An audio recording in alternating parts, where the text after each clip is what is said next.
rear mud guards on there just to complete it. Also put this new Magic exhaust on there, which I think looks and sounds a lot better, at least to me. And I think with a single turbo upgrade, it's gonna make the sound even better, and hopefully what I'm looking for, like a little bit more of a higher pitched,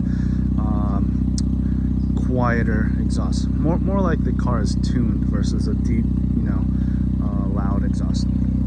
Anyway, yeah, the rear mud guards are gonna go on there. Well, other than that, I think it's coming along really nicely.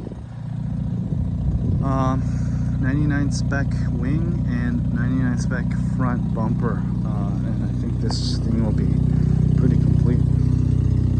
But yeah, progress coming along. There may be seats.